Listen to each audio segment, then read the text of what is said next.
Bom dia a todos, sejam muito bem-vindos à nossa live de gestão de riscos. A gente vai começar às 10h35 para dar tempo das pessoas entrarem. Gostaria de lembrar a todos que essa live vai ser gravada e vai ser disponibilizada depois no nosso canal do YouTube. Para evitar interrupções, a gente desligou a câmera e o microfone de todos, mas a gente incentiva muito que vocês façam comentários e perguntas no chat que a gente vai responder no final. Sejam muito bem-vindos e uma boa live para todos. Bom dia a todos, a todas. Mais uma live. Estamos iniciando agora. É um prazer receber vocês. Obrigado pela paciência. Acho que é um tema bastante atual, cada vez mais, gestão de riscos, né? E hoje a gente vai falar aí com 4 abordagens sobre a questão de gestão de riscos. Vou iniciar falando um pouquinho sobre riscos da inteligência artificial, um tema bastante atualizado e preocupante no momento. Depois, em seguida, o Eduardo Poggi vai falar sobre riscos corporativos, né, dentro das organizações. Cássio Ramos vai dar um foco nos riscos da segurança cibernética. E o Fernando Neri fecha, então, a nossa sequência de hoje com riscos na privacidade, riscos proteção de dados pessoais na LGPD. Enfatizamos vocês para que vocês encaminhem aí as suas dúvidas, sugestões. Vamos tentar fazer algo bem interativo aí. A gente vai deixar uns minutinhos no final para responder todas as dúvidas e perguntas que vocês tiverem. Fiquem à vontade aí. Estou vendo vários amigos já conectados aqui. Fiquem à vontade para colaborar, para enviar suas perguntas. Nós vamos tentar responder tudo ao final. A live está sendo gravada e vai ser disponibilizada depois nos nossos canais no YouTube, né? Então, iniciando nossa live, o primeiro tema é sobre gestão de riscos em inteligência artificial, né? Então, é uma preocupação que eu diria universal, né? É um tema do momento, as coisas estão acontecendo muito rápido e nós, a sociedade, as empresas, a gente precisa se preparar sobre as questões de riscos nesse novo tema, nessa nova abordagem que é a inteligência artificial. Lembrando, como diz a ISO, riscos é o efeito da incerteza nos objetivos. Bom, a gente está acostumado a pensar nesses efeitos negativos, essas ameaças, né? Portanto, o foco no risco da inteligência artificial, aquilo que pode afetar negativamente meus objetivos. Mas, sem dúvida, a inteligência artificial, como uma tecnologia poderosa, surgindo muito rapidamente, é também uma oportunidade. É uma oportunidade para as empresas, é uma oportunidade de trabalho, é uma oportunidade de produtividade, né? Então, vamos refletir de uma maneira mais ampla, não só a questão específica dos riscos de IA como uma ameaça, mas, sem dúvida, também riscos de IA como uma oportunidade. Na visão da ameaça, né, nós recentemente fizemos uma live falando sobre o relatório global de riscos do Fórum Econômico Mundial, né, onde aponta os principais riscos que poderiam impactar a humanidade no seu todo, a sociedade, né? E o que é curioso para a gente falar um pouquinho sobre a questão dos riscos em inteligência artificial é que, numa visão de curto prazo, acho que o slide não está tão legível, mas vocês podem observar aqui que é o seguinte: numa visão de curto prazo, em até 2 anos, a preocupação com os resultados adversos ou os efeitos adversos da tecnologia de inteligência artificial hoje está quase lá no último lugar, né? No caso, antepenúltimo, no 31º lugar. Então, portanto, é uma preocupação que afeta aí a sociedade como um todo, o mundo, mas está lá na rabeta, né, da nossa lista organizada aqui por severidade. Mas olha só o que é a novidade. Se a gente avançar, saindo de uma perspectiva de curto prazo para uma perspectiva de longo prazo, né, estamos falando aí de até 10 anos, esse risco de IA, esse risco dos efeitos adversos de IA, sai da 31ª colocação para a 6ª colocação. Então, assim, ele vai virar lá, com certeza, lá no top 6 das maiores preocupações a longo prazo. Por isso, a gente tem que estar antenado, a gente tem que estar ligado, a gente tem que estar sintonizado com o que está acontecendo. Claro que, quando a gente pensa lá no juízo final, né, existe um conceito ou uma teoria que o pessoal publicou aí, o relógio do juízo final, né? E isso nada mais é do que, na verdade, uma visão matricial dos níveis de risco da inteligência artificial, né? E como ela já ultrapassou aqui os 30 minutos, né? Portanto, ela já está na faixa aqui do alto risco, né? A ideia do relógio é que a gente está a 29 minutos do apocalipse de IA, né? Então, ou seja, se esse nível de risco, que antes era baixo, passou para moderado e agora acabou de entrar na faixa de riscos alto, né?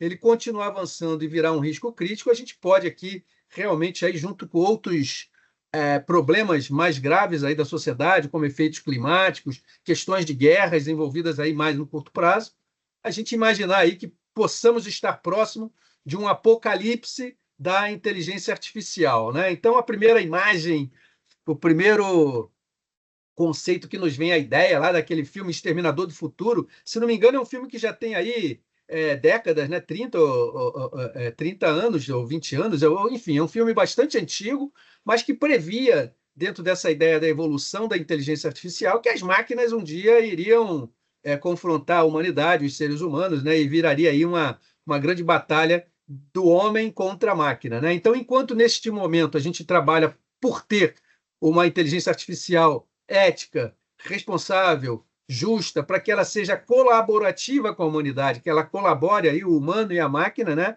A gente, se não tomar cuidado nesse cenário, a gente pode aí realmente migrar para uma situação bastante complicada. O Vaticano, né, o Papa está preocupado, agora recentemente, final de janeiro, ele acabou de publicar um tema específico, né, de que, claro, a IA é uma oportunidade, mas IA não é uma humanidade, né? O homem, e tomar o cuidado aí para que o homem não se torne escravo das máquinas. Eu convido depois vocês acessarem lá no site do Vatican.igreja para que vocês possam ver essa mensagem, que ela é uma mensagem positiva, porém uma mensagem que exige cautela em nossa consideração. Mas os riscos de IA não se limitam apenas a esses riscos na sociedade, de destruição da humanidade, alguma coisa que o homem venha a ser subjugado por essa nova inteligência artificial, né?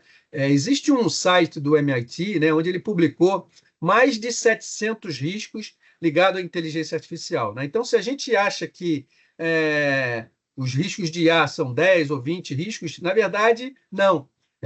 Se a gente consultar o site oficial do MIT, né, que contém o chamado repositório dos riscos de IA, a gente vai ver que hoje essa lista já passam de 1.000 riscos categorizados e catalogados, né? Então, assim, é uma base de riscos, né, que pode ser utilizada aí como referência para as nossas avaliações de risco, a nossa gestão de riscos em todas as dimensões, bastante poderosa, né? Então, esse repositório de riscos de IA, né, como a gente colocou, existem essa base de dados que possui aí já hoje mais de 1.000 riscos, né, classificados utilizando aí 2 tipos de taxonomia, que é bastante interessante. Taxonomia no sentido de que riscos desses são intencionais, quais que não são intencionais, curto prazo, médio prazo. Então, toda essa categorização, onde essa lista de risco pode ser encontrada aí no website. Usando aí esse link, depois vai ficar disponível aqui na apresentação para vocês, né? Vocês simplesmente acessam o link e aí baixar uma cópia e automaticamente ele baixa em formato planilha aí toda essa lista de riscos, né? Então, recomendo aqui como uma boa referência que vocês possam acessar esse documento, conforme eu falei, é uma visão bastante interessante. Existem outros, mas esse do MIT expõe algumas das preocupações, né? E aí, só para ficar com aquelas que são talvez as mais prioritárias ou importantes, né?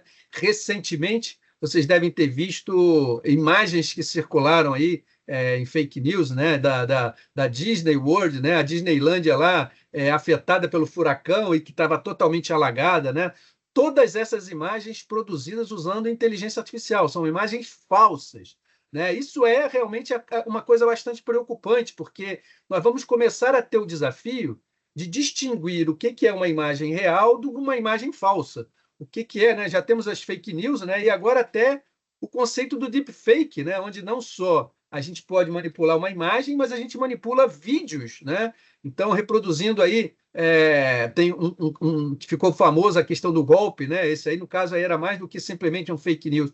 Era um golpe relacionado aí a dinheiro que estava parado no Banco Central. Colocaram lá várias pessoas, o ministro, o Haddad, colocaram o Bolsonaro, colocaram o Nicolas, como se ele estivesse falando com a voz deles, né? Então, assim, caramba, vai ser difícil, na medida que avança, a gente conseguir ter realmente aí uma IA que seja a favor da humanidade, né? Eu tenho evoluído a ideia de um desenho, né, onde até estou lendo aquele livro recente ali do Homo Sapiens, né? É bastante interessante ver como que a humanidade evoluiu até se caracterizar com a nossa raça humana atual, né? Mas eu não tenho dúvida, né, de que dentro de uma visão de gestão de riscos, a gente caminha para ser aí um Homo Riscus Managens, né? Onde a gente, na verdade, orientado pela gestão de riscos, a gente toma as nossas decisões em casa, na família, na sociedade, no trabalho, baseado em riscos, como eu falei, ou para afastar uma ameaça, um perigo, algo que vai trazer prejuízo, ou para aproximar uma oportunidade, um ganho, um benefício. Portanto, são decisões aí importantes que a humanidade, o homem toma essa decisão baseada em riscos, e essa evolução caminha aí para o que seria aí o Homo Riscus Automatus, né? Na medida que cada vez mais os algoritmos eles dão suporte para que o homem tome decisões, né? O humano, nessa parceria homem-máquina, possa tomar melhores decisões. E a nossa grande preocupação lá no futuro mesmo é que são as próprias máquinas tomando as decisões, né? O ponto do limiar, né? Onde ali naquele momento a própria máquina consegue se evoluir mais rapidamente do que a criatividade e inovação humana. Então, esse é um ponto de ruptura ali importante, né? Que é quando a própria IA consegue evoluir mais rápido do que a nossa capacidade de evoluí-la, né? Então, são todos cenários que a gente precisa estar ligado, precisa estar preocupado, e dentro de um contexto corporativo, né? Desde a famosa orientação da Samsung, né? Que naquela época lá, quase 2 anos atrás, proibiu as pessoas de usarem o chat GPT no trabalho, porque vazou dados, né? O uso incondicional, o uso sem nenhum tipo de controle da IA, seja chat GPT ou seja qualquer outro tipo de ferramenta, né, pode vir a comprometer realmente aí a segurança, né? De uma certa forma, a gente que trabalhava com segurança desde lá da origem, né, os mainframes, as redes, o surgimento da inteligência artificial, na verdade, quebrou um monte de perímetros de segurança que haviam sido consolidados nas organizações, porque o Shadow IT, né, pessoas que utilizam ferramentas de IA secretamente no trabalho, né, a área de TI nem fica sabendo que essas ferramentas estão sendo utilizadas, são, sem dúvida, pontos de vulnerabilidade que precisam ser trabalhados. Então, pessoal, a gente vai evoluindo dentro dessas ideias. De novo, reforço, se vocês tiverem alguma dúvida, contribuição, vejo que tem já algumas colaborações aqui no nosso chat, né? Então, coloquem também suas dúvidas, a gente vai procurar responder no final. Então, algumas questões que nos preocupam, né? Sem dúvida, isso é um risco, não da inteligência artificial, mas relacionado à inteligência artificial. Será que se eu utilizar essas ferramentas não autorizadas de IA dentro do trabalho, eu corro o risco de ser demitido, sim ou não, né? Então, essa já é a primeira grande orientação em termos de call to action, ação prática a fazer.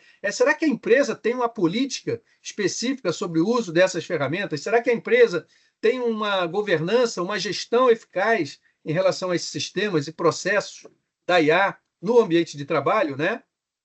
Em alguns cenários, né, por exemplo, lá na questão do poder judiciário, o CNJ já publicou uma resolução específica sobre o uso e produção de conteúdos utilizando inteligência artificial no setor judiciário. Outras iniciativas estão a caminho, né? E é mais ou menos dentro dessa linha que a gente precisa caminhar. As empresas estabelecerem suas políticas, estabelecerem suas normas de utilização, as agências reguladoras publicarem, na verdade, suas regulamentações, né? E isso é algo que, em termos de país, né, e de nação, abrange também as nossas leis, né? Então, a gente sabe que vem a caminho aí uma série de leis, né? A Europa acabou de já publicar recentemente, né?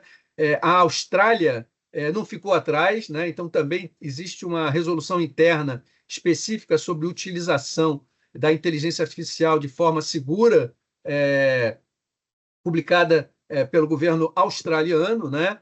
Eu fiquei impressionado quando eu tive, há um ano atrás, num evento lá em Dubai, onde eu tive uma reunião com o ministro da inteligência artificial de Dubai. Olha, eu achei já incrível, né? Como é que pode um país, né?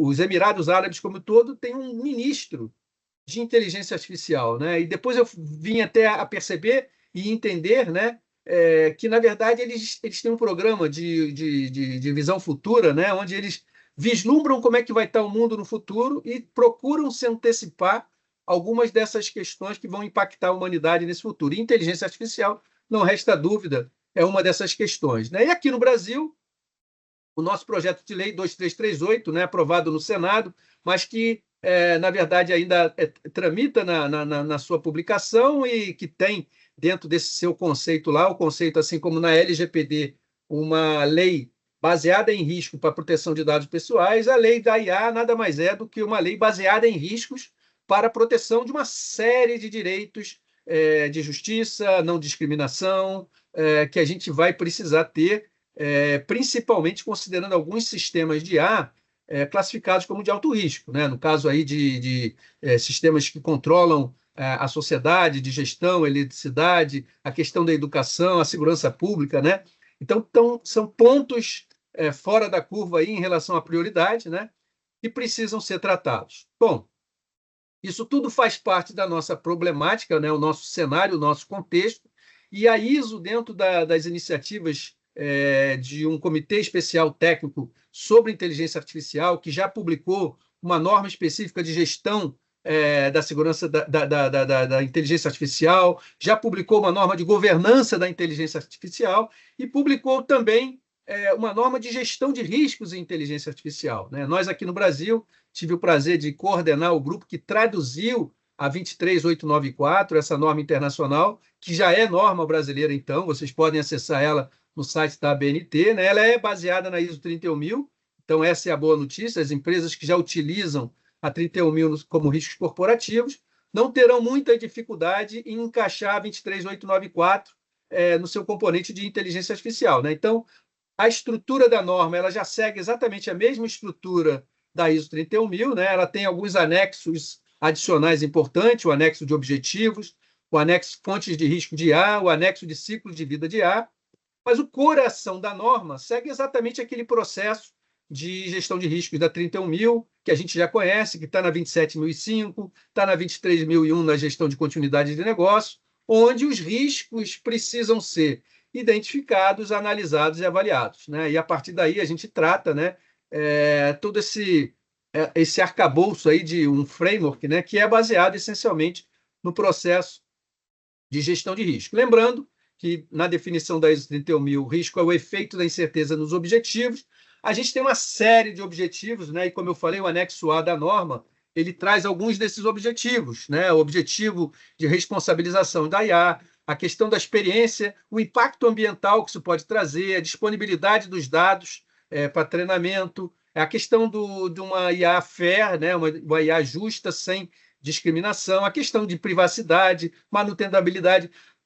Eu terminaria até com a explicabilidade, né? Que a IA muitas vezes não pode ser uma caixa preta, a gente precisa entender o que é que está sendo produzido, por que está sendo produzido, para que a gente possa ter, então, algo no sentido de que, se esses são os meus objetivos, qualquer coisa que pode afetar negativamente esses objetivos são ameaças. Qualquer coisa que pode utilizar a IA favorecendo esses objetivos são oportunidades, e a gente precisa exatamente se abraçar nessa visão.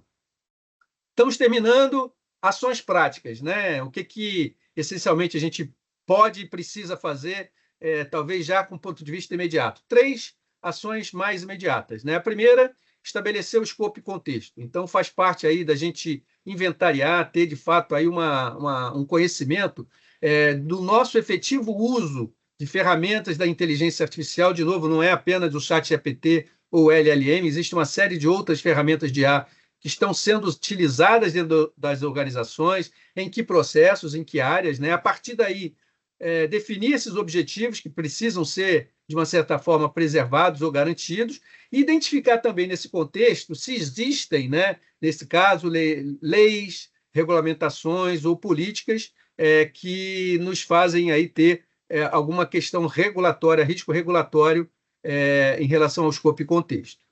Segunda ação importante, a avaliação de riscos, né? Que na ISO é exatamente composta da ideia de identificar, analisar e tomar a decisão na avaliação de risco, né? Então, para cada risco identificado, também avaliar a probabilidade e impacto, né, para que a gente possa chegar à medida de risco e, priorizando esses riscos, conseguir tomar decisões para direcionar ações e alocação de recursos onde for mais necessário, onde for mais prioritário. E terceira ação prática, o tratamento propriamente dito, né? A gente não vai ficar só avaliando o risco, a gente de fato precisa ir lá e tratar. Então, é definir, baseado aí em prioridades e o nível de maturidade que queremos chegar, um plano de ação para implementar novos controles. Com certeza, as empresas vão precisar de novos controles e, em alguns casos, melhorar controles existentes, sabendo que controle é qualquer coisa, né? Pode ser que uma norma ou uma política atual existente da organização precise ser melhorada à luz dessa nova realidade de IA, né? Monitorar continuamente, sem parar, o desempenho da IA, né? E, em cima disso, também fazer a análise crítica o tempo inteiro, se a estratégia está dando certo ou não está dando certo, e sempre definir responsabilidades para as ações e também o plano B, o plano de continuidade, porque se algo der errado, a gente precisa ter uma prontidão para a resposta a incidentes, né? Essas são as nossas 3 ações importantes: contexto, avaliação e o tratamento de riscos. Onde a Módulo pode ajudar, né? A gente tem uma metodologia que é baseada na ISO 31000, e aí essa é a boa notícia, se a gente remeter a 23894, simplesmente se vocês já utilizam alguma metodologia ou um processo baseado na ISO 31000 dentro da organização, é só usar a ISO 31000 para levantar os riscos de IA, né? Como eu falei, os objetivos, o contexto, os critérios, os sistemas, as áreas, os processos, inventaria tudo, né? Parte para identificar, analisar e avaliar esses riscos específicos de inteligência artificial e a questão do tratamento de riscos. Considerando que a IA, a inteligência artificial, ela é essencialmente digital, né, na sua grande preocupação, né, é preciso também que a gente possa se utilizar da inteligência artificial também para fazer a nossa gestão de riscos, né? Seja a gestão de riscos de tudo, corporativo, seja a gestão de riscos no sentido de inteligência artificial. Eu termino por aqui, mais uma vez convidando vocês para que deixem suas dúvidas e perguntas, e aí eu vou até pedir para a Giovana e a Gaia, o pessoal, postar para vocês o link da newsletter, né, que tenho publicado aí toda semana algum artigo sobre o assunto de gestão de riscos, e IA é um tema que a gente está sempre ligado, né? A gente tem publicado agora, o último artigo dessa semana, 2 dias, vocês devem estar sabendo, a ISO 31000 ela está em revisão, né? Eu, como especialista brasileiro, estou participando desse processo de revisão. A ideia não é mexer muito na norma, não é alterar muito a norma, mas tem alguns pontos específicos, 2 ou 3, e eu acabei de publicar o primeiro, até liberei uma enquete, né? Eu convido vocês aí depois também, vou postar aqui o endereço da enquete, para que ajudem a que a gente possa tomar a decisão de qual é a posição brasileira. Está mais ou menos empatado ali, né? Porque uma das propostas, são outras também que eu vou depois divulgar para vocês, mas uma das primeiras propostas um pouco mais radical é que existe uma sugestão de mudar o que a norma ISO chama de tratamento de risco para a resposta ao risco. Tem alguns prós e tem contras, tá? Eu não vou dar spoiler aqui de qual é as opiniões justificativas, até para não influenciar o voto de vocês, mas eu convido vocês e aí também a repassarem aí essa enquete para outras pessoas dentro das suas organizações ou outras organizações, para que a gente possa ter aí um levantamento, eu diria assim, da sociedade, para que nos ajude a nos posicionar qual é a nossa posição. Eu tenho a minha posição como Alberto, como módulo, né? Mas como coordenador da nossa comissão na BNT, eu fico à disposição, na verdade, da nossa plenária. Quem tiver interessado em participar do Comitê de Gestão de Risco, por favor, também pode me enviar, eu vou passar o meu e-mail aqui para vocês, pode me enviar uma mensagem pessoal no e-mail, que eu direciono isso para a BNT. Pessoal, muito obrigado, fiquem à vontade, então, para encaminhar as suas perguntas, a gente vai voltar e responder no final. Eu passo agora a palavra para o Eduardo Poggi, que vai falar sobre riscos corporativos. Obrigado, pessoal. Obrigado, Alberto. Eu estou vendo aqui na audiência algumas pessoas já conhecidas, né? Algumas já bem que já até participaram também, né? E é importante trazer essa parte de gestão de riscos, e eu já começo fazendo aí uma afirmação, né? A gestão de riscos, ela é ferramenta para garantir a sustentabilidade e o crescimento de qualquer organização, como a gente está falando de riscos corporativos, então a gente está falando de organização, mas em qualquer ação, iniciativa, projeto, né? Então a gente vai trazer aqui para vocês quais são os desafios e os métodos para que a gente possa melhorar a prática de como lidar com essas ameaças e com as oportunidades, claro, porque risco pode ser ameaça ou oportunidade, acho que todos sabem disso, né? Então, vamos entrar no que é gestão de risco corporativo, né? Basicamente, a gente é de senso comum, né, que gestão de riscos é uma abordagem estratégica e sistemática para você abordar qualquer, vamos dizer assim, ocorrência que possa afetar positivamente os seus objetivos estratégicos, operacionais, etc., ou de forma positiva ou de forma negativa, tá? Então, provavelmente a gente, quando entra em algum trabalho, alguma coisa, temos um objetivo. E, claro, instintivamente, e isso não é diferente para as empresas, os seus responsáveis pensam naquilo que pode afetar positivamente ou negativamente seu objetivo, né? Então, por isso que, além dele garantir essa resiliência, ou seja, essa robustez da organização, ela permite que você se antecipe a alguns desafios, né? Tome uma decisão mais informada, mantendo a vantagem competitiva sustentável nesse mundo que cada vez mais complexo e dinâmico, que o Alberto acabou de falar aí, sobre a inteligência artificial, que agora começa a nos afetar também. Então, a gente vai trazer também algumas outras informações para que vocês tenham. Na verdade, o meu objetivo aqui não é educar, é trazer conhecimento e provocação para que vocês entendam, olhando dentro da empresa de vocês, como a gestão de riscos é uma ferramenta importante, tá? Então, vai ser um pouco provocativo com algumas informações.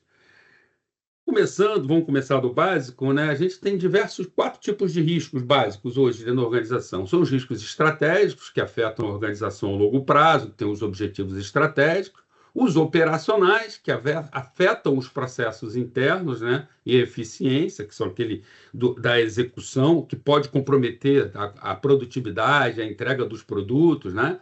Os financeiros, aí são aquela tríade de liquidez, mercado e crédito, que a gente sabe que a área financeira enfrenta qualquer organização. E, por último, mas não é menos importante, esse de conformidade, que ele trabalha com as leis, regulamentação. E quando eu falo de conformidade, eu não estou falando só de conformidade regulatória definida pelo governo, pela área, pelo Estado. Eu estou falando também de melhores práticas que são definidas pelo mercado, que você tem que aderir. Então, quem tem certificação ISO 27001, 27701, focado aí para privacidade, proteção de dados, tem que atender, tem que se certificar utilizando tem que estar em conformidade com os controles e a descrição, os requisitos que estão lá descritos nesses dois instrumentos normativos, 27.002, né, e 27.701.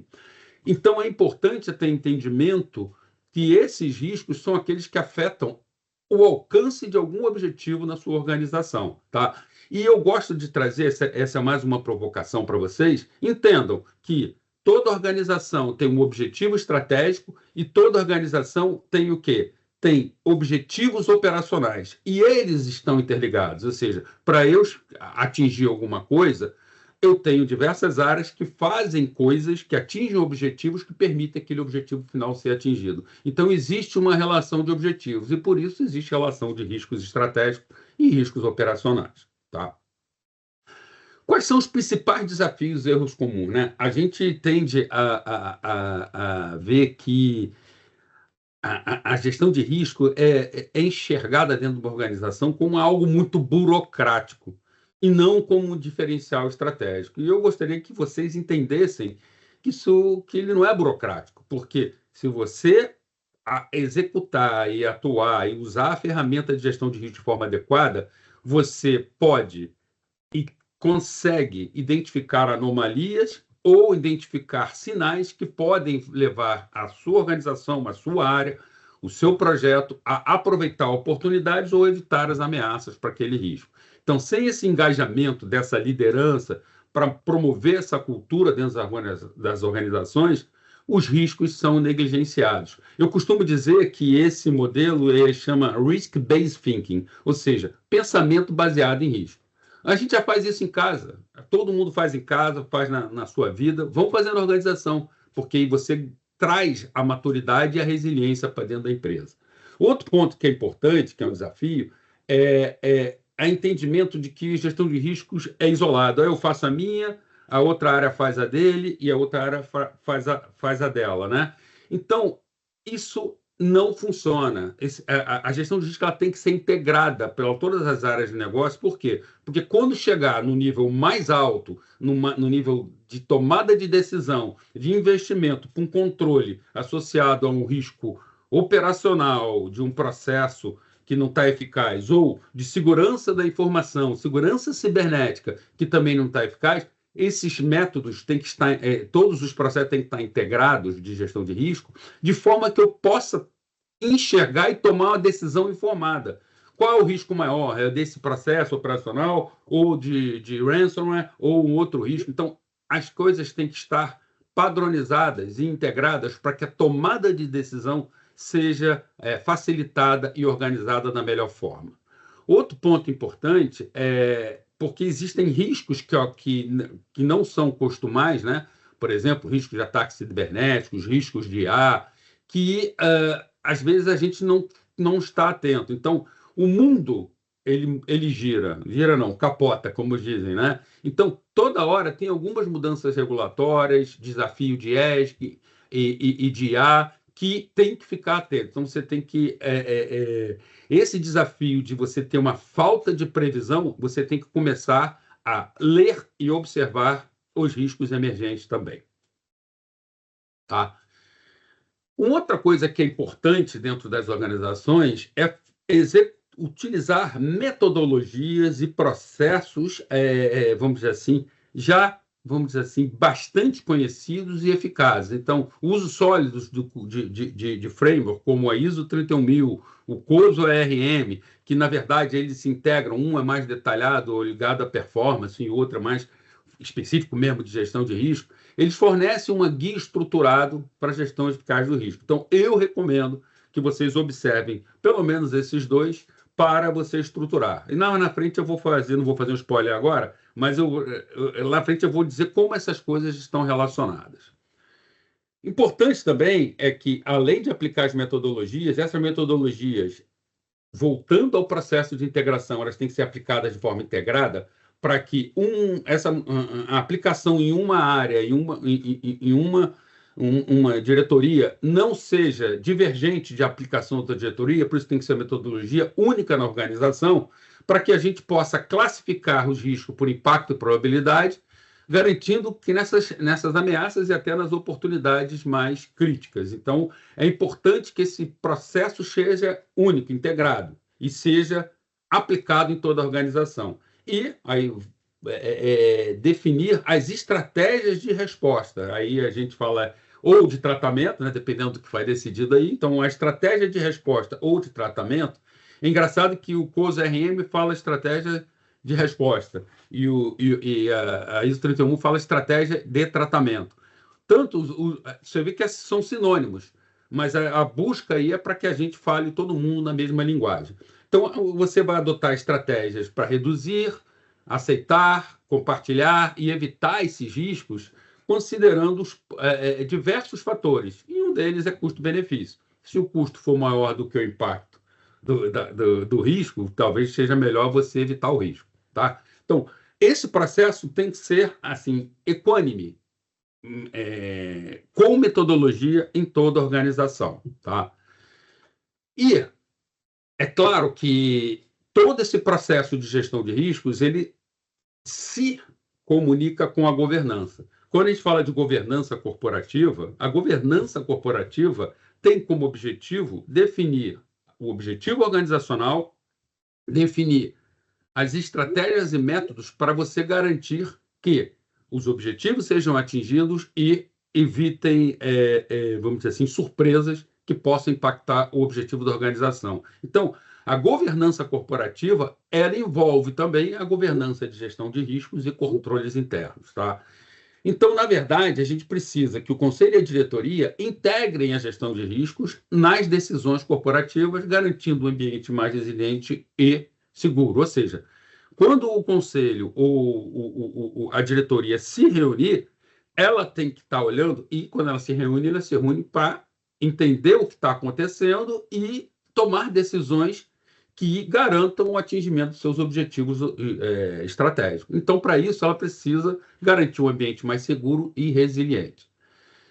Outro ponto é essa gestão integrada, ou seja, essa integração da gestão de riscos que necessita que a colaboração entre as áreas de negócio, evitando silos, né? Silos são visões independentes, melhorando a eficácia dos controles internos. Então, por exemplo, essa gestão integrada, por exemplo, se eu tenho um controle de segurança cibernética, por exemplo, um multifator de autenticação, ele garante que não haverá vazamento de informação de uma área de negócio, porque eles têm um controle que ele é um controle que embarca tudo. E isso envolve, ou seja, a colaboração entre as áreas de negócio, porque quando uma área identifica um risco, ela pode ver o rol dos controles, quais são os controles que são aplicados para evitar aquele risco.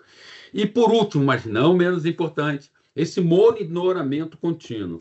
Revisão periódica dos riscos, que permite antecipar mudanças e adaptar estratégias conforme necessário, mas eu iria muito mais além.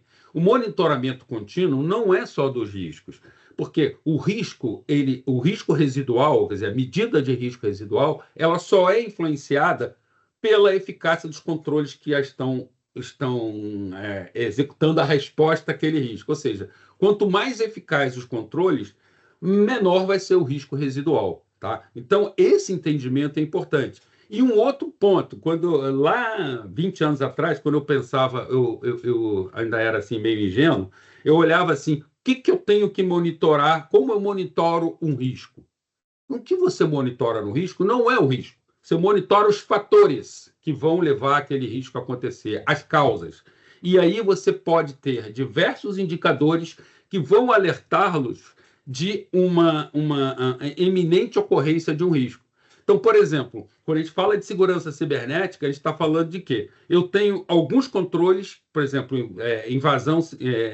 invasão no meu site. Eu tenho alguns controles que vão identificar se aquela invasão pode ocorrer. Por exemplo, tentativas de ataques mal-sucedidos. Isso é um indicador que a área de segurança cibernética utiliza para visualizar se está aumentando essa tentativa, e você pode ter uma visão antecipada e agir de forma antecipada sobre aquele risco. Tá? Então, esse é um ponto importante. Dentro das soluções da Módulo, a gente tem uma solução que é de Enterprise Manager, que é uma solução integrada que entrega 3 pontos, que são requisitos regulatórios, que podem virar riscos, controles internos, riscos, controles internos, tratamentos, indicadores e monitoramento, de forma que eu possa monitorar e garantir que eu tenho a liderança, como eu falei mais cedo, tenho um engajamento de todo mundo de uma visão integrada, e eu tenho uma transparência e agilidade sem perder o controle de acesso. Ou seja, eu tenho pessoas que têm visibilidade, seja a primeira linha de gestão, nos seus riscos, nos seus controles, nos seus indicadores. Eu tenho a segunda linha de gestão, tendo a visão integrada de toda a organização, e tenho a auditoria interna de olho em tudo, olhando os controles, olhando os riscos, garantindo a transparência e a agilidade nesse processo. Tá? A gente tem alguns clientes que, quando viram a nossa solução, implantaram a nossa solução, eles falaram para a gente, eu sou da auditoria, eu nunca tive, toda vez que eu tenho que iniciar um trabalho de auditoria que está definido no PAINT, eu tenho que toda hora lá no cliente perguntar quais são os seus processos, quais são os seus principais riscos, quais são os controles, às vezes nem tem risco. Agora não, eu tenho isso tudo integrado, eu pego dessa base de dados integrada e eu consigo montar meu processo, meu trabalho a partir dessas informações. Tá? É claro que, como eu falei, todos os controles internos, né, são a base para você garantir o quê? Que aqueles riscos estão reduzidos. Eu costumo dizer que tudo que se faz dentro de uma empresa é controle interno. Tá? Por quê? Porque o controle interno para atingir um objetivo já está no manual de atribuições. O controle interno de o que eu tenho que fazer para alcançar o objetivo já está no seu manual de atribuições. O que acontece é que quando você tem riscos e você precisa botar controles adicionais para evitar esses riscos e garantir a resiliência, eles não estão no manual de atribuições. Então, por isso que você precisa de uma lista de controles internos que reduzam o risco. E é importante que tanto o controle interno para atingir o objetivo, quanto o controle interno para reduzir as ameaças, o que acontece? Todos custam dinheiro. Todos custam valores. Então, não adianta colocar um controle interno se ele não está associado a nenhum risco. Você está gastando dinheiro à toa. Então, tudo que você faz dentro de uma empresa é controle interno e ele foca em garantir os seus objetivos. E, claro, você tem que ter essa transparência, essa agilidade, através dos controles internos e da visão das suas eficácias. Então, aqui a gente também permite que o próprio primeira linha faça o Control Self-Assessment, que ele vai ser um input, um insight para a própria auditoria fazer todos os seus processos. E conforme eu falei, né, a gente tem essa integração completa, você envolve tanto a parte de identificação dos riscos, quais são dentro da cadeia de valor, dos processos da organização, do escopo, do contexto, etc. Você tem a parte de conformidade, né, com os requisitos aplicados, está até trocado a letra ali, então troca o 2 por 3. Então, o controle interno e a conformidade, e de alguma forma você tem essa correlação. Ou seja, um requisito acho que tem diversas pessoas que conhecem requisitos, instrumentos regulatórios. Você tem lá um requisito, você não traz para dentro da organização um requisito, você atende um requisito através de um controle interno. Ou seja, se você tiver um controle interno com eficácia baixa, provavelmente você não está atendendo um requisito aplicável e isso é um risco regulatório. Então, só para trazer alguns insights e algumas provocações para vocês. Entendam, o que você faz dentro da empresa chama-se controle interno. O que vem de fora é um requisito. Você não implementa um controle externo, você implementa um requisito, que pode ser relacionados com um ou mais controles internos dentro da sua organização, permitindo que você tenha essa visão de eficácia de atendimento daquele requisito. E, por fim, você tem a auditoria observando, e provavelmente ela foca bastante ali nos controles internos, para você ter uma visão integrada de como está esse sistema de controles internos, riscos e das suas eficácias. Tá? Quais são as tendências, né? E boas práticas para o futuro? O ESG, né? Essas regulamentações mais rígidas, a gente tem cada vez mais essas exigências de que as empresas se adaptem a esses padrões mais sustentáveis e transparentes. Aí isso aí o ESG é um risco regulatório. Nós temos em cibersegurança o avanço da inteligência artificial. Os ataques estão cada vez mais sofisticados e exigem maior proteção. Né? Então, você tem esse ponto, que o Alberto até falou bem. Você tem soluções baseadas em IA e análise preditiva, aí é o que eu falo. Você tem que monitorar esses indicadores, como eu falei, de tentativa de ataque, você começa a monitorar esse processo e você começa a ter umas respostas automáticas, automatizadas, que permitem identificar as ameaças antes que causem impacto. E novas regulamentações, além do que já existe, que cada vez mais. É claro que com o mundo capota, cada vez mais os governos estão buscando regulamentações para evitar, de forma coletiva, que os riscos devido a essa evolução se tornem mais presentes na vida das pessoas. Tá? Então, como conclusão, eu gostaria de trazer que a missão precípua da gestão de risco é garantir a sustentabilidade e o crescimento das empresas em um ambiente cada vez mais dinâmico e desafiador. Tá? Então, convido a vocês a ver os nossos os nossos vídeos, as nossas palestras sobre gestão de risco que a gente está disponibilizando aí. Aí passo para o próximo aí, vou passar para o Cássio.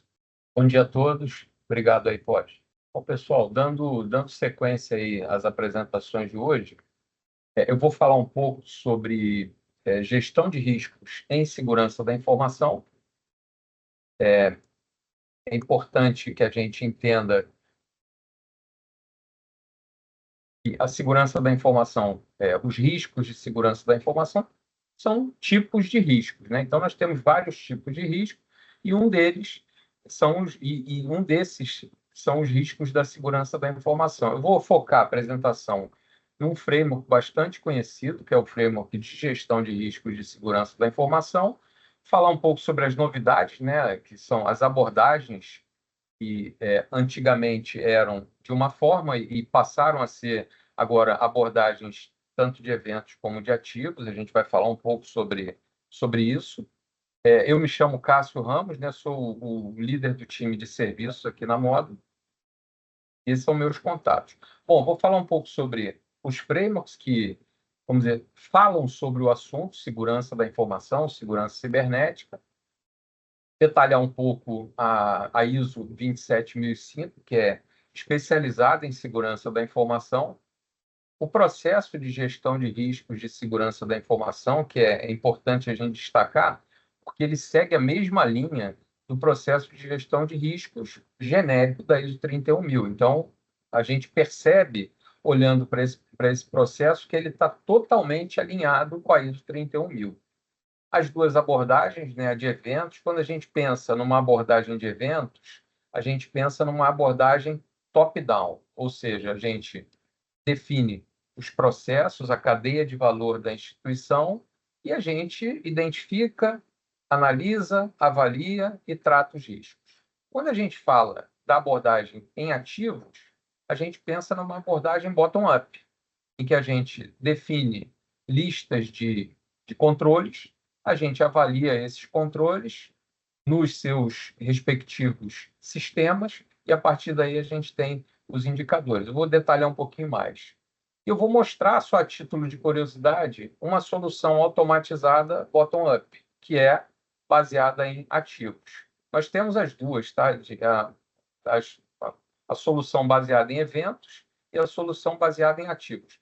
Na verdade, todas as duas soluções são baseadas em ativos. Só que a gente vai diferenciar que tipos de ativos estão aqui e que tipo de ativos estão nessa outra abordagem.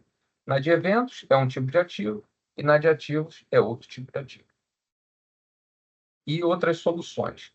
Bom, então, como frameworks, né, a gente inicia no entendimento de que o framework que dá origem a tudo é o framework de gestão de riscos ISO 31000. Esse framework ele se especializa na ISO 27005, que é uma ISO especializada em gestão de riscos de segurança da informação.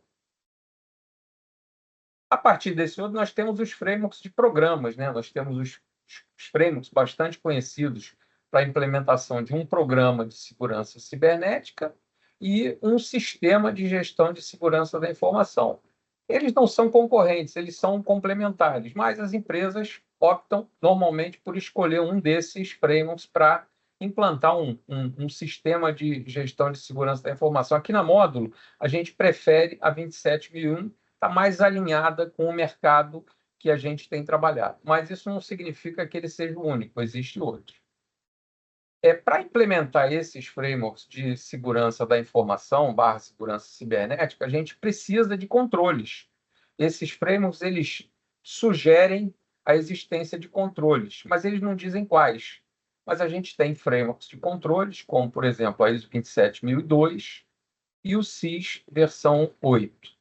Então, esses dois frameworks nos ajudam a implementar esses dois frameworks, que são baseados nos frameworks superiores. Tá? Então, essa é a integração entre esses frameworks, falando no assunto segurança da informação. E a ISO, né? A ISO é uma ISO de segurança da informação, cibernética e proteção à privacidade, que nos dá orientações para a gestão de riscos de segurança da informação. Qual é a grande diferença dela e a grande vantagem da 27005? Ela converge, então, os riscos cibernéticos e operacionais. O que significa isso? Com a abordagem top-down, as nomenclaturas elas passam a ser exatamente as mesmas. E os métodos muito semelhantes aos riscos operacionais e riscos corporativos. Então, a partir dessa ISO, o gestor passa a entender o risco cibernético da mesma forma que ele entendia os riscos operacionais da instituição. Com isso, facilita essa análise, porque essa análise está muito parecida, né? Segundo a Basileia, o risco cibernético é um tipo de risco operacional ou um tipo de risco corporativo. Então, essa abordagem nova da ISO, ela faz muito sentido por isso, porque ela faz uma convergência entre esses tipos. Principais mudanças. Primeiro é um alinhamento de terminologia com a versão mais nova da ISO. Então, ela fica totalmente alinhada com a ISO 31000.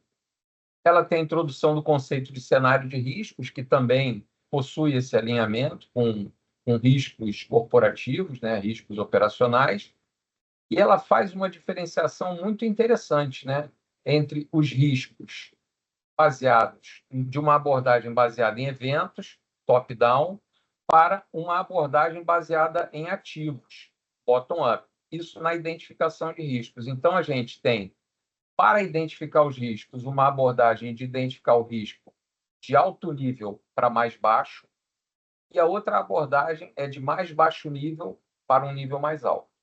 E aí existe um encaixe, e esse encaixe ele normalmente fica no sistema, que dá suporte aos processos. Eu vou falar um pouco mais sobre isso daqui a pouco. E a revisão do conteúdo de vários anexos que antes existiam nessa ISO e reestruturação para um único anexo, ou seja, simplificou. Aqui é o processo de gestão de riscos da ISO 31000 e aqui é o processo de gestão de riscos da 27005. A diferença dele é que existe uma iteração aqui no processo de decisão da avaliação para o tratamento e do tratamento para aceitação. O resto é tudo muito parecido com a 31000. Então, começa definindo o contexto, né, estabelecendo o contexto. Depois a gente identifica os riscos. Essa identificação de riscos ela pode se dar de cima para baixo ou de baixo para cima. De cima para baixo a gente tem metodologias de identificação de riscos, aí, brainstorm, Ishikawa e outras. E de baixo para cima a gente tem, ou seja, do bottom-up a gente tem bases de conhecimento e a gente entende quais são os controles mais importantes a serem implementados em determinados sistemas. A partir da identificação, nós vamos partir para a análise. O que é análise? É verificar a pontuação daquele risco, né? Então, estabelecer métricas de risco para, ao final desse estabelecimento, a gente avaliar os riscos. Então, se um risco tem uma medida muito alta, a gente pode optar por tratar. Se o risco tem uma medida média ou baixa, a gente pode optar por aceitar. E aí, quem passa por isso aqui e vai a tratamento, nós temos que fazer o tratamento. Esse processo é cíclico, ele não para, e ao longo do processo nós temos a comunicação e consulta às partes interessadas e o monitoramento e análise crítica de forma que esse processo vá melhorando. É a mesma coisa aqui, com exceção de uma interação que existe aqui entre a avaliação e o tratamento e a aceitação, de forma que, em termos metodológicos, a gente pode utilizar a 27005, que ela vai estar completamente alinhada com a 31000 e o gestor vai entender muito bem essa linguagem. Então, ativos, né? Agora, para a gente entender essas duas abordagens, é importante a gente entender o conceito de ativo em cada uma delas, né? Então, o ativo é tudo que é importante numa instituição. Então, primeiro, na abordagem baseada em eventos, o que são os ativos? São os ativos primários ou ativos de negócio, que são, na verdade, informações ou processos de valor para uma organização. Exemplo, macroprocessos, processos e subprocessos. Então, a gente mapeia macroprocessos, processos, subprocessos, definindo, então, a cadeia de valor. E, a partir daí, a gente vai identificar riscos nesses processos, macroprocessos, processos e subprocessos. Essa é a abordagem baseada em eventos. E ela segue a mesma lógica da abordagem feita em riscos corporativos. Então, você tem, você estabelece o cenário, define os processos e analisa, identifica os riscos, analisa, avalia e trata riscos em processos. Então, de cima para baixo, ou seja, de algo que é um ativo importante para baixo. E a outra abordagem é nos ativos de suporte. Então, baseado em ativos, é mais baixo nível. A gente identifica sistemas, por exemplo, é só um exemplo, né? A gente identifica sistemas, e esses sistemas é que são os ativos de suporte. Por quê? Porque eles suportam os macroprocessos, processos e subprocessos. E é nesses sistemas que existe o encaixe da abordagem baseada em eventos para a abordagem baseada em ativos. Então, você faz as duas, mas no sistema você faz o encaixe entre uma e outra. E a diferença é que aqui os métodos de identificação de riscos são diferentes desse baseado em ativos. Aqui a gente tem métodos de brainstorming, de Ishikawa e outros. E aqui a gente tem bases de conhecimento com controles que devem ser implementados nesses sistemas. E a gente vai analisar quais desses controles de fato estão implementados. Então, aqui é só uma abordagem top-down, que é baseada em eventos. Ela harmoniza riscos cibernéticos com os demais riscos operacionais, porque, relembrando, o risco cibernético ele é um tipo de risco operacional, e na bottom-up, o impacto depende da importância de cada ativo de suporte para os ativos de negócio. Como os ativos de suporte, exemplo, sistemas, eles são importantes para os processos, um exemplo disso é, por exemplo, um sistema de ERP. Um sistema de ERP, ele é um sistema que suporta o processo de negócios. Então, se a gente analisa o impacto dele, a gente consegue entender como ele impacta o processo de negócio, por exemplo, de vendas. Aqui uma solução automatizada do processo bottom-up. A gente tem as duas soluções, bottom-up e top-down. A gente faz o encaixe das duas soluções de acordo com a metodologia do cliente, de forma que, no final das contas, a gente vai ter uma solução integrada. Mas essas soluções elas dependem muito da metodologia do cliente, e quando o cliente não tem uma metodologia, a gente tem uma metodologia para fornecer e fazer o encaixe dessas duas soluções para ele. Então, aqui é vamos dizer, a tela inicial do sistema. Ele compõe todas essas fases, né? Estabelecimento do contexto, identificação, análise, avaliação e tratamento, e esse processo é cíclico. Aqui é um exemplo do inventário de ativos de TIC sistemas, então a gente pode cadastrar todos os sistemas, definir a que processos, subprocessos ou macroprocessos esses sistemas dão suporte. Então a gente tem aqui informações de quem é o proprietário do sistema, quais são os sistemas, quais são os processos que eles dão suporte, criar atributos personalizados, definir onde está esse sistema e etc. A partir desse mapeamento, dessa definição de sistemas, a gente tem um processo de classificação de criticidade. Para que serve a classificação de criticidade? Se um sistema é muito crítico, ele precisa ser rapidamente analisado e ele precisa ser frequentemente analisado. Então, a criticidade nos dá um entendimento de quão importante é aquele sistema, e aí, com isso, a gente vai definir quantas vezes ele precisa ser analisado e a urgência dessa análise.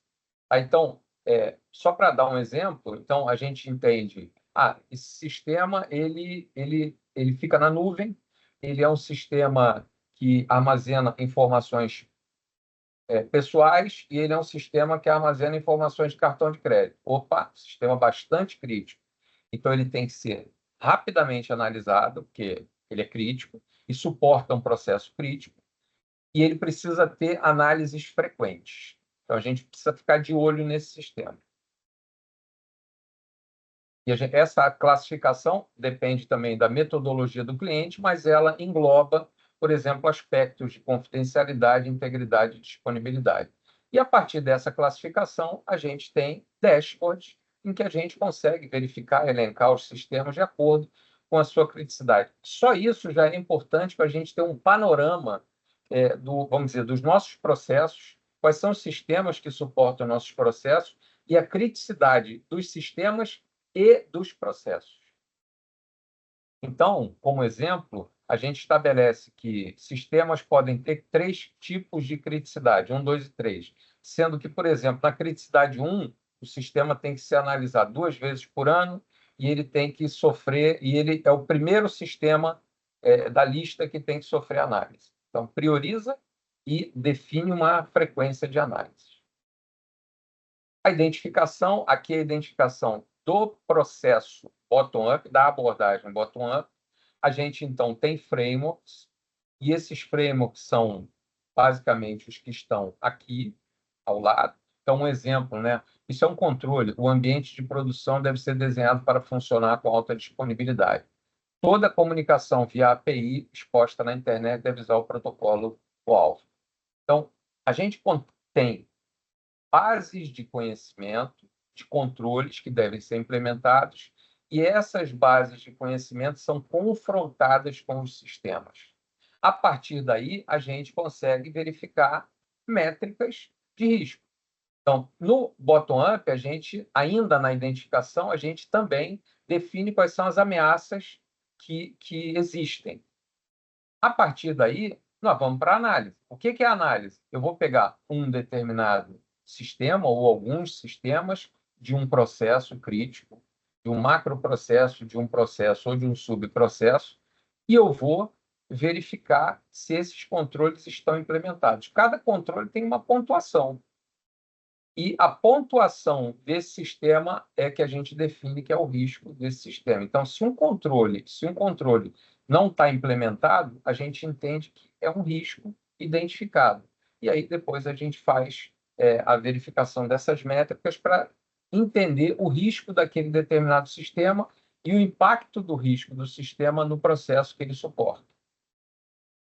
Mesma coisa. Então, na análise, depois que é feita a análise, a gente tem dashboards para análise, né, para verificar cada um dos sistemas e processos que foram verificados. Na avaliação, é a etapa em que a gente define, a partir da metodologia do cliente ou da nossa metodologia, quais são os riscos que vão ser tratados e quais os riscos que vão ser aceitos de acordo com critérios de aceitação de riscos. E o tratamento são os planos de ação que a gente define para que aqueles riscos sejam tratados e as partes interessadas sejam informadas.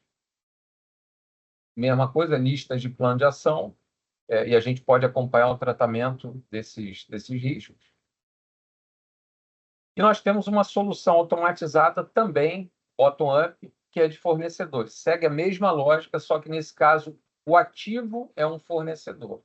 Então, a partir do cadastramento dos ativos fornecedores de serviços, a gente tem checklists, né, listas de controles, e a gente submete aquele fornecedor às listas de controle e verifica o nível de risco desses fornecedores que nos prestam o serviço. Da mesma forma, a gente tem fornecedores com criticidades diferentes e, a partir dessa criticidade, a gente define qual fornecedor vai ser analisado primeiro e qual é a frequência de análise desses fornecedores. É uma solução muito parecida metodologicamente, só que o ativo é um ativo diferente. E nós temos também a solução top-down, e aqui vocês percebam, né, que é uma solução muito parecida com a ISO 31000, com os processos da ISO 31000. Eu fico por aqui. Eu agradeço aí a presença de todos. Se tiver alguma dúvida, podem colocar aqui no chat. Eu passo agora para o Fernando, não é isso, Fernando? É isso, Cássio. Obrigado, cara. Bom dia a todos. Bom, pessoal, obrigado pela presença. vamos falar hoje sobre a gestão de riscos, né, dentro da LGPD. O POG já mostrou para a gente a importância, se eu só projetar aqui, a importância de nós tratarmos o risco corporativamente, né? E esse risco corporativo, eu acho que teve até uma pergunta aí no chat, inclusive quem tiver pergunta ou observação, por favor, pode encaminhar pelo chat. Essa visão, né, de riscos corporativos, ela junta vários elementos, né? Alguns super especializados, né? Você pode pegar, por exemplo, e fazer gestão de riscos em transações financeiras, pode fazer gestão de riscos em avaliação, né, de riscos de mercado, de crédito e assim por diante. Então, a avaliação corporativa ela é formada por vários elementos, né? Como o Roberto falou, inteligência artificial, o Cássio falou sobre segurança da informação, e eu vou falar sobre LGPD. E é importante, realmente, que a gente tenha uma forma única, né, equalizada, de entender cada um desses riscos, porque muitas vezes a falta de um antivírus é um risco, mas como que compara a falta de antivírus com uma mudança cambial relevante ou com a não existência de determinado conhecimento dentro da organização ou com um problema meteorológico que influencia a sua produção ou uma matéria-prima. Tudo isso é risco, né? E a LGPD é um desses elementos e ela precisa ser enxergada como gestão de riscos. Bom, eu tenho a newsletter, né? Bom Dia LGPD, ela vai mudar de nome em breve, eu vou depois explicar. Vocês podem assinar, tá? Eu vou pedir até para as meninas colocarem aí no chat, né, o link, fiquem à vontade, colaborar também. O Roberto tinha falado, o risco é um efeito da incerteza nos objetivos. Administrar risco é administrar efeito, é administrar incerteza e é administrar objetivo. Talvez, né, o objetivo ele já seja definido, é o objetivo de negócios.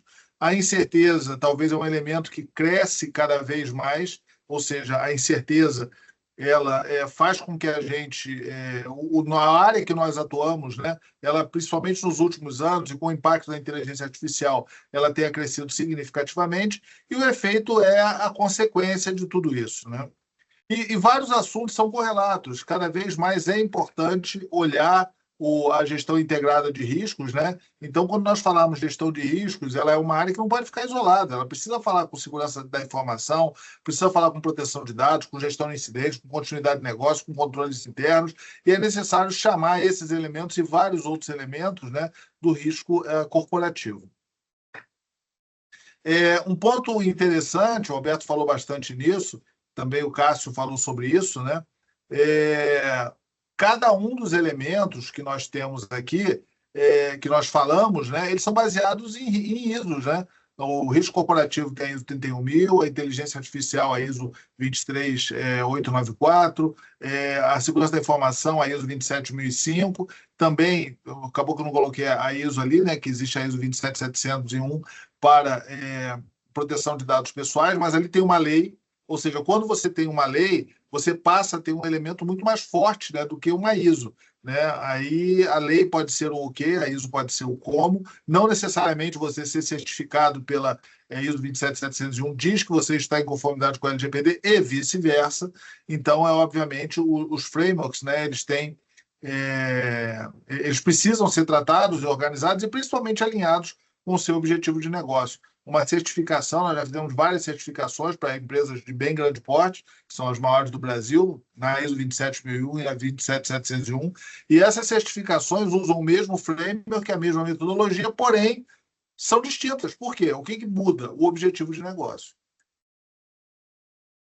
E a gestão integrada de risco ela tem vários elementos, né? O POG mostrou bem isso aí. Tem métodos, tem escalas, ou seja, qual é a escala da falta do cafezinho versus qual é a escala da falta de um antivírus versus qual é a escala da não implementação de determinado procedimento.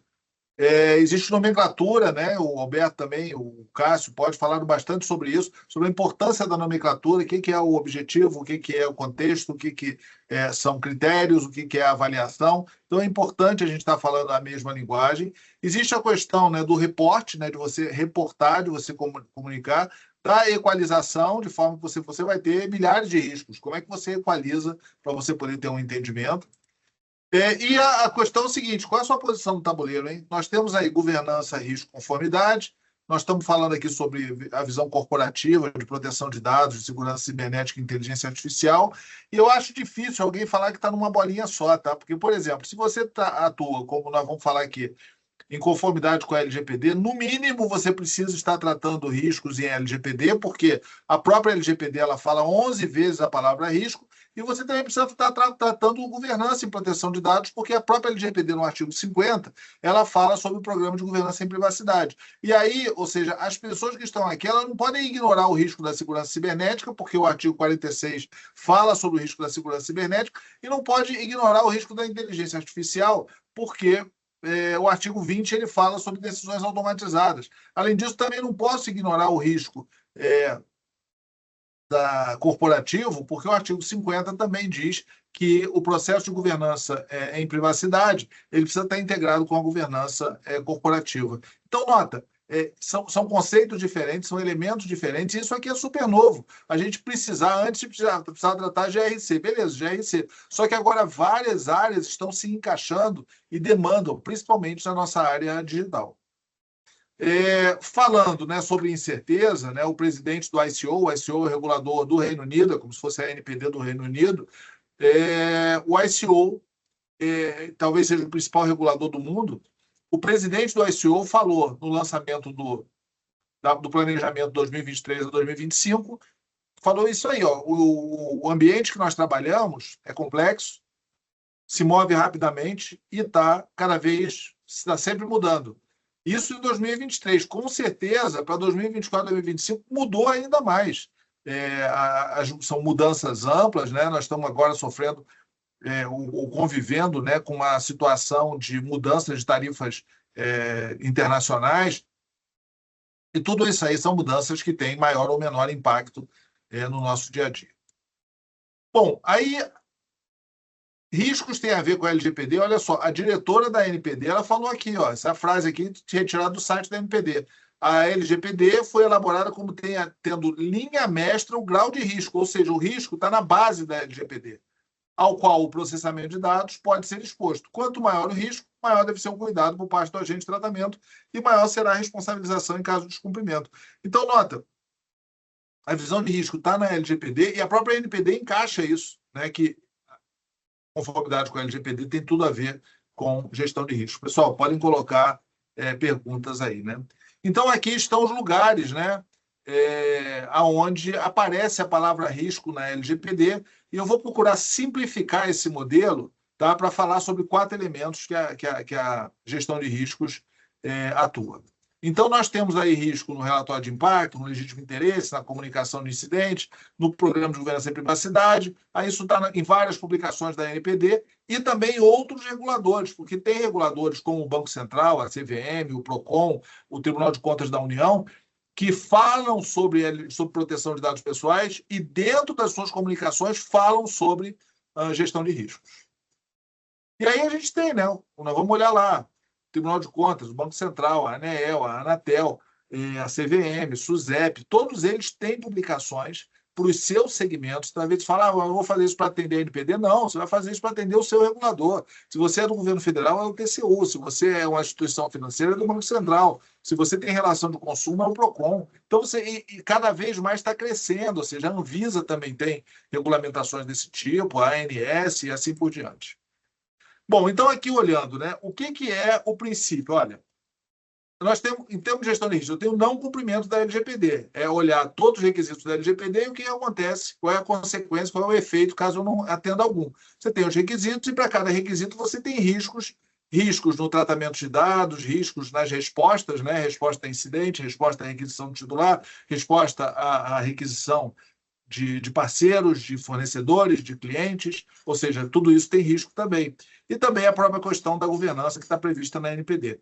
Com relação à operação de tratamento, a NPD já divulgou o modelo de cálculo de risco, como que você define se uma operação de tratamento é de alto risco, e caso ela seja de alto risco, porque aí a ANPD não bota gradação, né? Ou é alto risco ou não é alto risco, são as duas gradações que existem. Você ainda precisa aprofundar na avaliação de riscos daquela operação de tratamento e gerar um relatório de impacto. Isso é obrigatório, não tem opção não, é obrigatório gerar relatório de impacto de todas as operações de tratamento de alto risco. Quando ocorre um incidente, caso seja risco relevante, você precisa identificar os riscos desse incidente, o impacto nos titulares, e comunicar à ANPD. O prazo, 3 dias. Eram 2, agora são 3. O incidente também precisa ser armazenado por 5 anos, seja comunicado ou não. Nota que tudo isso aí cria um bojo de avaliação de gestão de riscos. Inclusive, caso alguém queira falar sobre isso, tá? No final, ou entre em contato com alguém na módulo, ou você pode também preencher um formulário. Vamos falar sobre o risco regulatório. Olha o quanto é pesado esse artigo 44. Várias pessoas que eu converso nunca viram esse artigo 44, ou não lembram de ver, ou não estavam no curso que ele fez. O tratamento de dados pessoais será irregular. Está vendo aqui a palavra irregular? Quando deixar de observar a legislação ou quando não fornecer segurança, que o titular pode dele esperar, considerada a circunstância relevante, entre as quais, aqui o 2, os resultados e os riscos que razoavelmente deles se esperam. Você precisa, para a LGPD, precisa ter um programa forte de gestão de risco. Não é meia boca, não, tá? Tá na essência da LGPD. E ele fala aqui, lá quando fala de boas práticas e governança, também que você tem que fazer a avaliação conforme a natureza, o escopo, a finalidade, a probabilidade e gravidade dos riscos. Então, a avaliação de riscos está casadinha com a LGPD. Bom, aí, quando eu falo LGPD, eu preciso atender os requisitos. Os requisitos, nós procuramos até fazer um fatiamento dos requisitos, né, para não precisar ler a lei toda, e aqui estão todos os elementos. Eu preciso olhar a minimização? Sim. Inclusive, isso aqui está baseado nos fundamentos da LGPD. Eu preciso classificar dados sensíveis? Preciso. Isso aqui é essencial. Eu preciso fazer teste de balanceamento? Sim, porque além de estar na lei, ainda existe o guia de tratamento de dados de legítimo interesse que diz que você é obrigado a fazer o teste de balanceamento. Então, o que é a avaliação de riscos baseado nisso? É você saber o risco de você não estar cumprindo cada um desses elementos. Você fez isso? Você avaliou isso? Acho que a gente pode ajudar vocês também nesse tipo de coisa. Outro ponto é o ambiente complexo, né? Esse aqui é um modelo matemático chamado grafo, né? Ele é muito comum. E aqui você tem um projeto de LGPD casando as áreas, casando os sistemas, casando os processos, os agentes de tratamento, os incidentes, ou seja, todos eles estão aqui. Isso aqui é uma exportação de uma visão de um projeto de LGPD. Mas só que, tipo assim, quando eu clico no RH, olha só, eu vejo tudo que está ligado no RH. Quais são os sistemas, quais são os requisitos da LGPD que estão ligados no RH, e também o tamanho da bola diz a relevância de cada elemento. E aí eu consigo também expandir. Nota que isso aqui é complexo e avaliar risco passa por isso também. Porque para eu falar qual é o risco do RH, eu preciso falar o risco dos sistemas que estão ligados no RH, dos processos que estão ligados no RH. Então, o RH utiliza lá o sistema do INSS, usa o sistema do plano de saúde, usa o sistema das seguradoras e assim por diante. Então, o risco do RH não é o risco do RH em si, é o risco de tudo que está ligado nele. Então, a visão de ambientes complexos, inclusive, é mais complexa ainda. Porque quando você fala o RH, praticamente você está falando em duas dimensões, né? O RH e a adjacência do RH. Mas quando você fala na organização, você está falando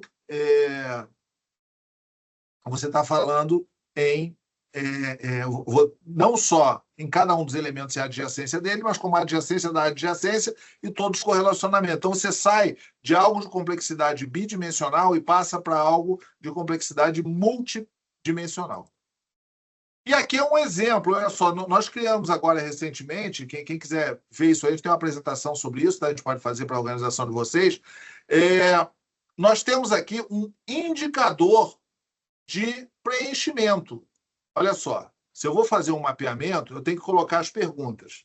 Na pergunta, não pode ter pegadinha e não pode ter pegadinha e não pode ter gordura. Tem que ter as perguntas essenciais, porque senão você cai em credibilidade. Essa aqui, isso aqui, cada linha aqui é uma operação de tratamento. Isso aqui é um filtro, né, de dados em produção. Então, eu estou mostrando para vocês um filtro aqui descaracterizado. Olha só. Aí ele pergunta aqui, vamos ver um que está mais com menos roxo. Você trata dado pessoal? Sim. Você trata dado pessoal sensível? Sim. Trata dado pessoal de criança? Não.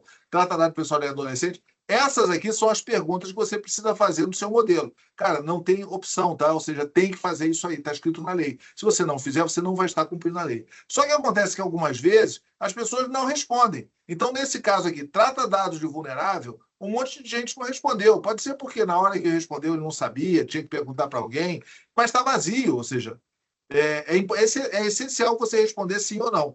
Então, o que acontece? Todos esses números aqui vão gerando um indicador. Esse indicador aqui, ó, que está 40,39, como eu falei, isso aqui é um projeto real, tá? de uma organização. Essas linhas aqui são operações de tratamento. Essa linha aqui é ponto focal. Quem é o ponto focal? É o representante lá da área que responde o formulário.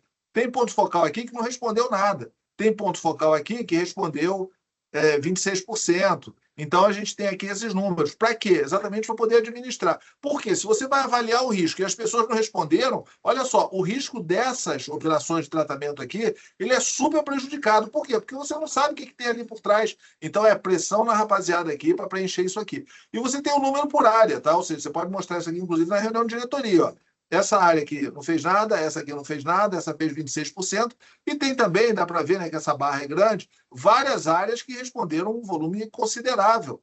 Então, é necessário que você tenha esse número 100%. Ah, mas é impossível. Pessoal, a gente tem empresa que está entre as 10 maiores do Brasil, que tem um indicador de 92% geral, a base é 90%, e de 97% de ponto focal.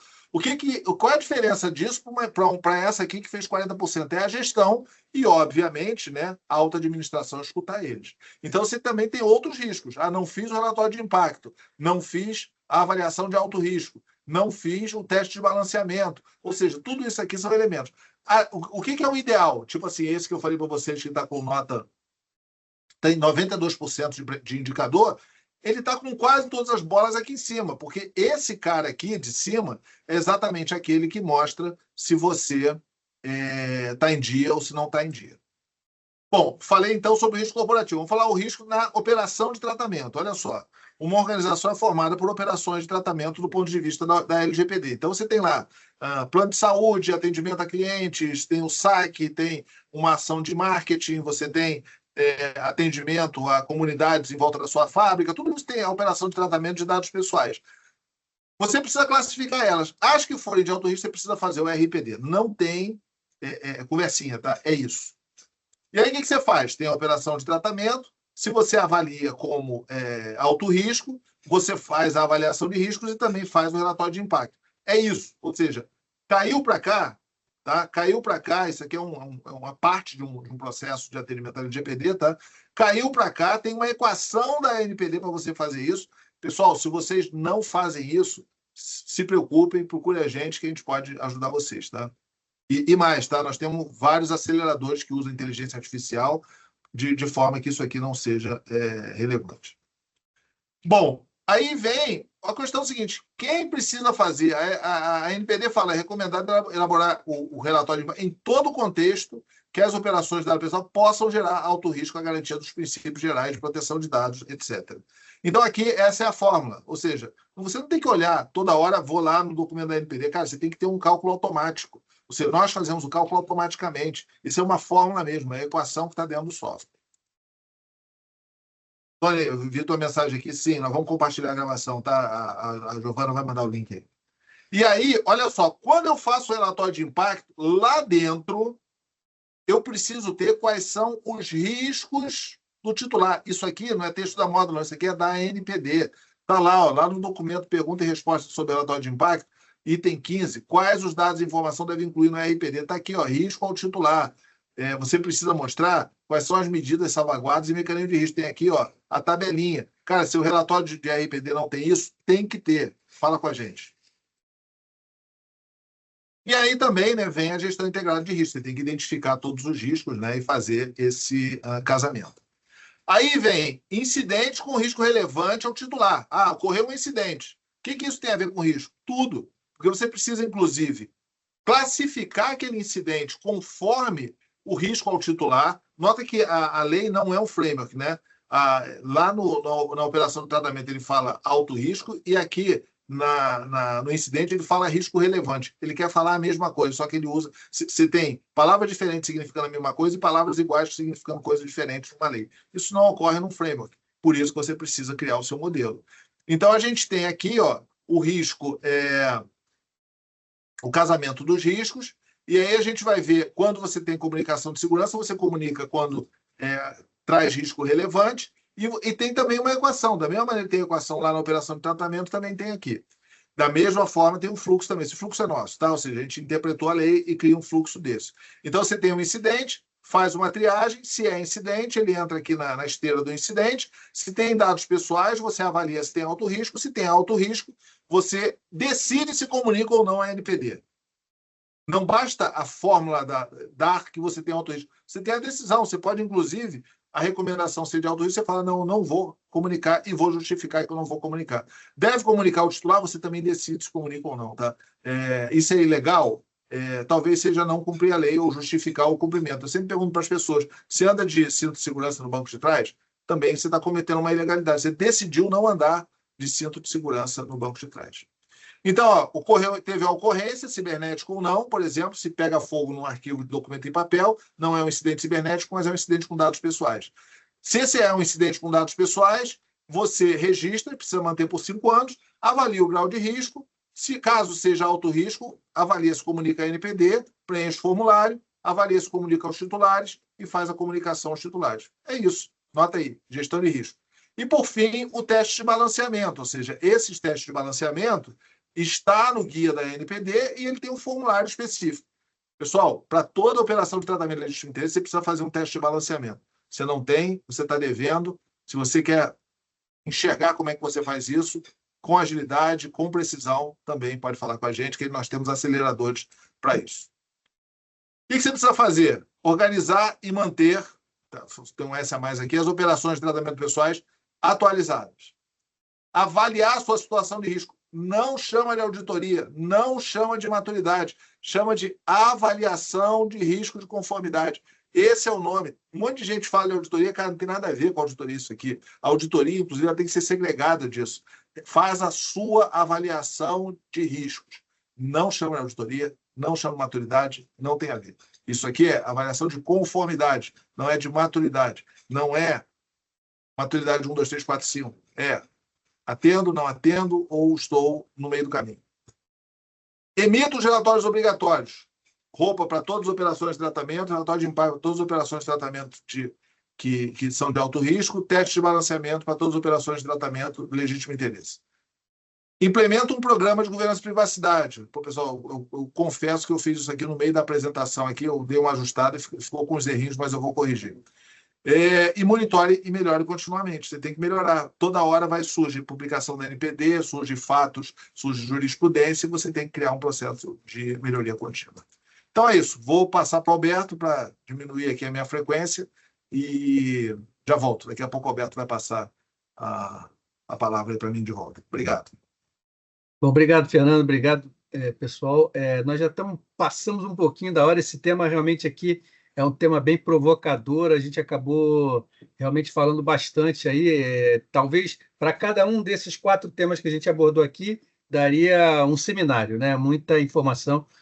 A gente está à disposição de vocês aí para realmente responder mais perguntas e fazer apresentações específicas dentro das organizações. Eu vou só fazer uma passada geral aqui em algumas perguntas e vou passar para o Eduardo Poggi, o Cássio e depois do Fernando, para escolherem uma pergunta, responder e a gente faz a consideração final.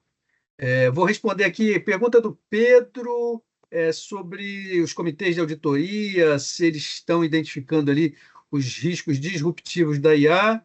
E logo em seguida também a Lenícia pergunta se a 31.000 está passando por atualização. Sim, né?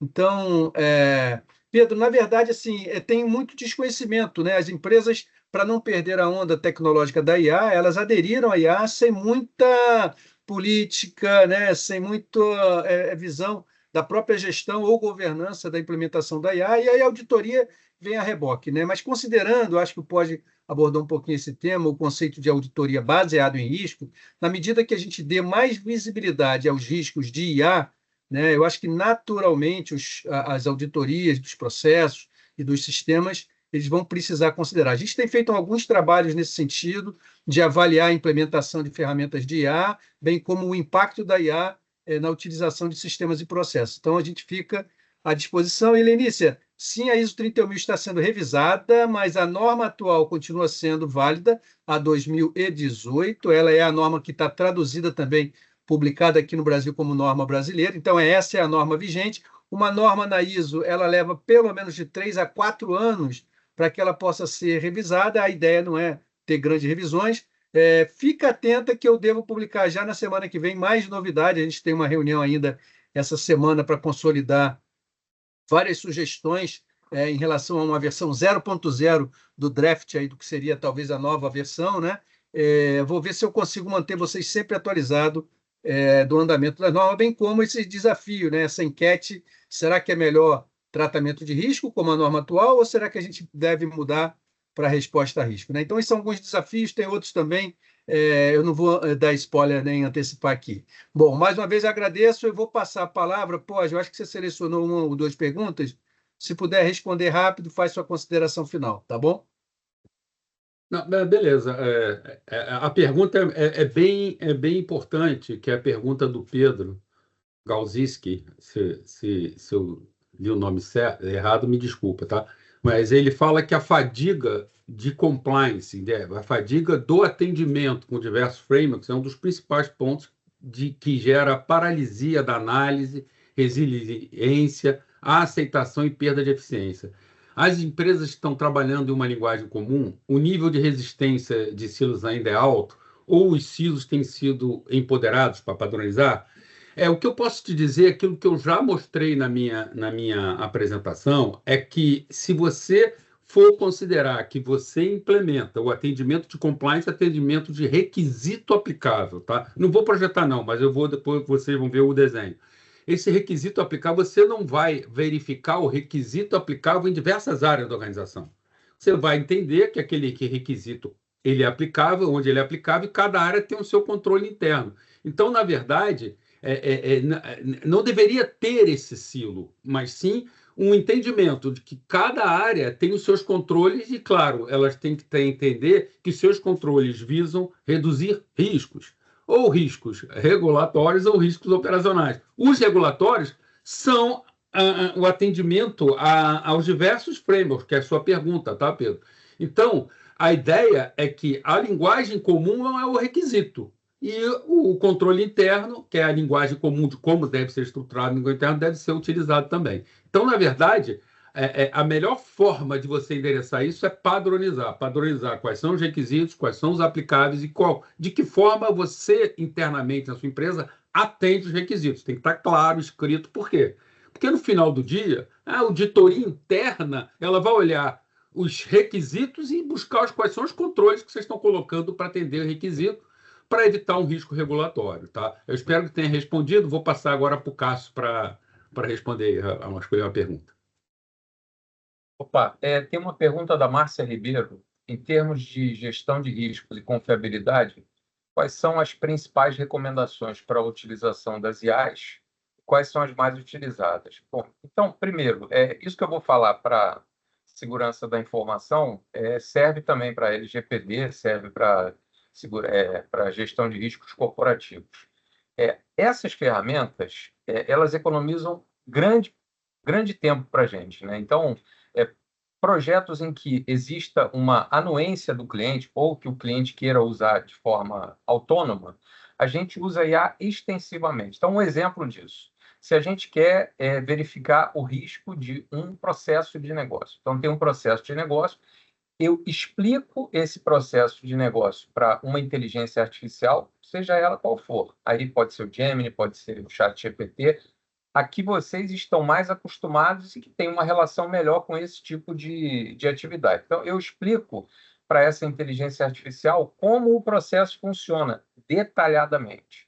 A partir daí, a inteligência artificial já define para mim quais são os objetivos daquele processo, quais são os riscos daquele processo, as causas e consequências desses riscos. Isso economiza um tempo, eu não diria que A inteligência artificial, ela faz o trabalho 100%, mas ela faz o trabalho entre 80% e 90%.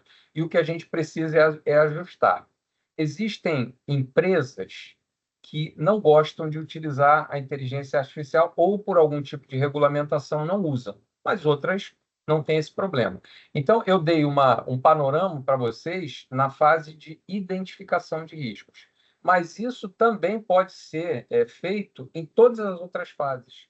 Então, na fase de análise, a gente pode colocar todos os documentos, métodos e normas internas numa inteligência artificial e ele vai nos ajudar a analisar o risco. Ele também vai nos ajudar a avaliar, porque os documentos estão lá. E no tratamento, ele vai ajudar a fazer o tratamento e acompanhar os planos de ação. Então,